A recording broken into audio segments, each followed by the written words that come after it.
Tu as sûrement entendu, ou tu vas sûrement entendre souvent dans ta vie d'entrepreneur, qu'un banquier, ça se magasine.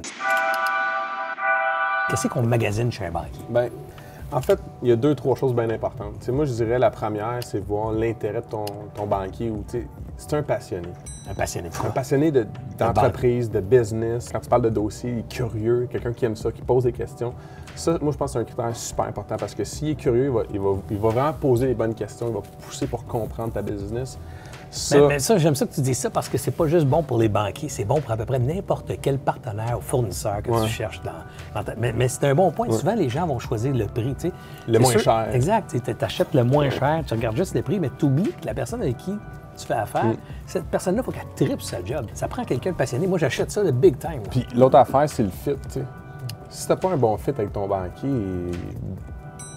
je trouve-en un autre. Ça va être dur d'avoir confiance en la personne. Puis le jour où ça va un peu moins bien dans ta business, tu vas avoir ce feeling-là. Comment est-ce qu'on fait ça de trouver un autre banquier dans la même banque si j'ai pas un bon fit avec mon directeur? La meilleure façon que je l'ai vu le faire le plus smooth, c'est par le réseau de contacts. Tu sais, souvent dans une banque, le monde dans une région... plus qu'une personne. Ben, c'est ça, disais, hey, je m'entends moins bien. C'est pas que c'est pas une bonne personne, mais y a-t-il quelqu'un d'autre que je pourrais rencontrer? Puis faites de cette façon-là, honnêtement, tu sais, on a tous intérêt à ce que notre client soit heureux. C'est quoi ton autre bon point? Là? Pourquoi on magasine un banquier? Là, tu m'as dit, évidemment, le fit, la passion pour sa job. Et c'est quoi l'autre? Tu vas avoir un banquier qui va avoir un bon réseau. Tu vas être sûr d'avoir le bon avocat, le bon comptable. Peut-être que toi-même, comme entrepreneur, tu en as déjà, mais il y en a qui n'ont peut-être pas déjà ce réseau-là.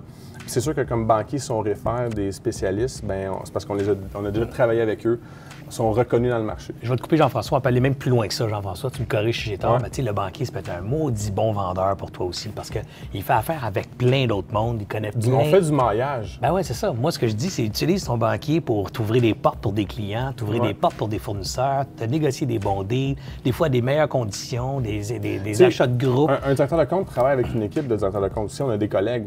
Des fois, on a une business. Moi, tu sais, j'ai un portefeuille d'entreprise, puis mon collègue en a d'autres. Fait que ce genre de maillage-là, c'est quelque chose qu'on veut faire puis qu'on fait. Alors, maintenant, tu sais qu'une banque, ils ont presque tous les mêmes services. Ça se magasine au niveau du prix, les escomptes, les conditions, les services. Une première chose à négocier puis à checker quand tu cherches une banque. Mais la deuxième chose ultra importante, c'est le banquier. Ça reste encore une business de personne à personne. C'est super important. Ta relation avec le banquier, c'est qui ce banquier-là? Qu'est-ce qu'il peut t'apporter comme valeur ajoutée dans ton organisation? Ça fait partie de l'équation bancaire.